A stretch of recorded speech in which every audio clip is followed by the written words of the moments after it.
ఆర్థిక సంక్షోభంలో కొట్టుమిట్టాడుతున్న బ్రిటన్లో ఎన్నికలు పూర్తయ్యాయి. జూలై 5న తుది ఫలితాలు వెల్లడవనున్నాయి. ఈ ఏడాది చివర్లో ఎన్నికలు జరగాల్సి ఉండగా రిషి సునక్ ప్రభుత్వంపై ఉన్న వ్యతిరేకతను గుర్తించి ముందస్తు ఎన్నికలకు వెళ్లారు. అయినా ఇది ఆయన పార్టీకి సానుకూలాంశంగా మారలేదు. 2022లో తాను ప్రధానిగా బాధ్యతలు చేపట్టిన సమయంలో ఇచ్చిన వాగ్దానాలను నెరవేర్చలేకపోవడంతో బ్రిటన్ ఓటర్లు కన్జర్వేటివ్ పార్టీపై తీవ్ర వ్యతిరేకతతో ఉన్నారు.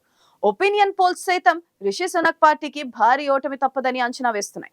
అసలు బ్రిటన్ ఓటర్లు ఏమనుకుంటున్నారు? రిషి సునక్ ప్రభుత్వంపై ప్రజలు ఎందుకంత ద్వేషంతో ఉన్నారు? 14 ఏళ్ల తర్వాత కన్జర్వేటివ్ పార్టీకి ఎందుకింత దుస్థితి ఏర్పడింది? Let's watch the story.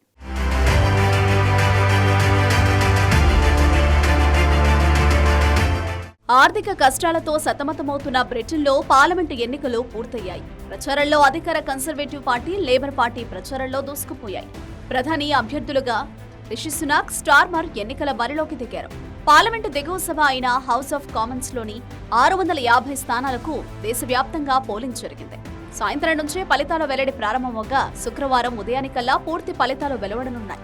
ఈ ఏడాది చివరి నాటికి ఎన్నికలు జరగాల్సి ఉండగా ప్రభుత్వంపై ఉన్న వ్యతిరేకత కారణంగా ఎన్నికలు మరింత ఆలస్యమైతే సీట్లు తగ్గిపోయే ప్రమాదం ఉందని భావించిన ప్రధాని రిషి సునాక్ ముందస్తు ఎన్నికలకు వెళ్లారు.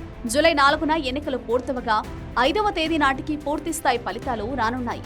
దీంతో కొత్త సభ జూలై 9న కొలువుదీరనుంది. స్పీకర్ ఎన్నిక, సభ్యుల ప్రమాణ స్వీకారాల తర్వాత నూతన ప్రభుత్వం బాధ్యతలు స్వీకరించనుంది. విపక్ష నేత స్టార్మర్ నేతృత్వంలోని లేబర్ పార్టీ భారీ మెజారిటీతో 14 ఏళ్ల అనంతరం గద్దెనెక్కడం ఖాయమని ఒపీనియన్ పోల్స్ చెబుతున్నాయి.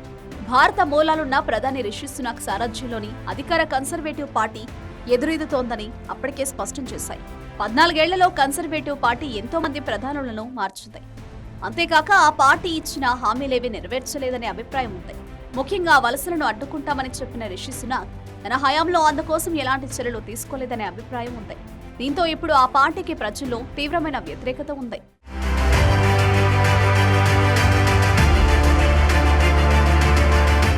ఈ ఎన్నికల్లో అధికార పార్టీకి ఘోర ఓటమి తప్పదని సర్వేలు తేల్చి చెబుతున్నాయి. దీంతో ఎలాగైనా గెలిచేందుకు రిషి సునాక్ తీవ్రంగా కష్టపడ్డారు. ఇక ప్రచారాన్ని ముగించే సమయంలో లేబర్ పార్టీకి ఘన విజయం దక్కకుండా అడ్డుకుందామని ప్రజలతో పాటు సొంత పార్టీ నేతలు, కార్యకర్తలకు పిలుపునిచ్చారు.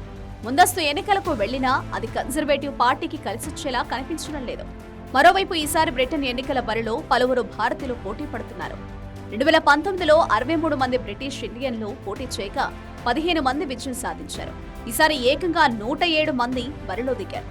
ప్రధాన పార్టీలైన కన్సర్వేటివ్, లేబర్తో పాటు రిఫార్మ్ యూకే వంటి కొత్త పార్టీల నుంచి కూడా ఇండియన్లో పోటీ పడ్డారు. పలు స్థానాల్లో బ్రిటిష్ ఇండియన్లే ప్రత్యర్థులుగా తలపడ్డారు. హరో ఈస్ట్ స్థానం నుంచి ప్రిమేష్ పటేల్, రీతేంద్రనాథ్ బెనర్జీ, సారా జుల్హక్ పర్వానీ బరిలో ఉన్నారు. లీసెస్టర్ ఈస్టులో లండన్ మాజీ డిప్యూటీ మేయర్ రాజేష్ అగర్వాల్, శివానీ రాజా పోటీ చేస్తున్నారు. 7 సిట్టింగ్ ఎంపీలతో పాటు 23 మంది బ్రిటిష్ ఇండియన్లకు కన్సర్వేటివ్ పార్టీ టికెట్లు ఇచ్చింది. వీరిలో ప్రధాని రిషి సునాక్, మాజీ మంత్రులు ప్రీతి పటేల్, సుయల్లా బ్రెవర్మన్ తో పాటు చంద్ర కన్నెగంటి, నీల్ శాస్త్రి, నీల్ మహాపాత్ర, రేవ్గుడి, నుపుర్ మన్సుందార్, ఎరిక్ సుకుమారన్ వంటి నేతలున్నారు. ఇక లేబర్ పార్టీ 7 సిట్టింగ్ ఎంపీలు ఉండగా 26 మంది కొత్త వారికి అవకాశం ఇచ్చింది.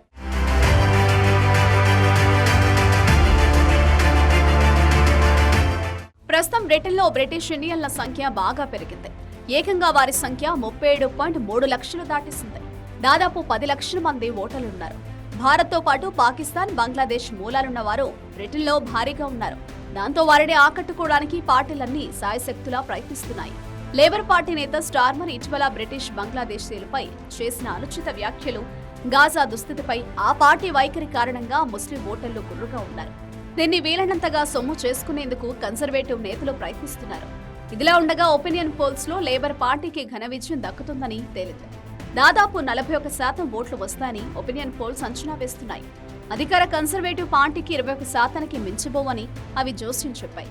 రిఫార్మ్ పార్టీకి 16%, లిబరల్ డెమోక్రాట్లకు 12% రావచ్చని తెలిపాయి. 2022 అక్టోబర్ 25న బ్రిటన్ ప్రధాని అయిన రిషి సునాక్ ఆ పదవి చేపట్టిన తొలి భారత మూలాలున్న వ్యక్తిగానే కాక తొలి హిందువుగా కూడా రికార్డు సృష్టించారు. కానీ వాగ్దానాలను నిలుపుకోవడంలో ఆయన విఫలమయ్యారన్న అసంతృప్తి ప్రజల్లో తీవ్రంగా ఉంది. ఆర్థిక సంక్షోభం కొన్నేళ్లుగా బ్రిటన్కు చుక్కలు చూపుతోంది. ముఖ్యంగా నిత్యావసరాల ధరలు భగ్గుమంటున్నాయి. ఆర్థిక నిపుణుడై ఉండి కూడా పరిస్థితిని రిషి చక్కదిద్దలేదన్నది బ్రిటన్ వాసుల అభిప్రాయపడుతున్నారు. ప్రధానమైన సంక్షోభాన్ని చక్కదిద్దడంలోనూ ఆయన విఫలమయ్యారని వారు భావిస్తున్నారు. దాంతో ఆర్థిక వ్యవస్థను పటిష్టపరుస్తామన్న తాజా హామీలను ఎవరూ నమ్మడం లేదు. సునాక్ పాలనకు 20 నెలలకే తెరపడడం ఖాయమన్న అభిప్రాయం సర్వత్రా వినిపిస్తోంది. ఇక లేని పార్టీ నాయకుడు స్టార్మర్ పార్టీ కంటే దేశం ముందు అనే నినాదంతో దూసుకెళ్లారు. ఆ నినాదం బ్రిటన్ వాసులను విపరీతంగా ఆకట్టుకుంది. లేబర్ పార్టీకి ఓటేస్తే ఆర్థిక స్థిరత్వానికి వేసినట్టేనన్న ఆయన ప్రచారానికి విశేష స్పందన లభించింది.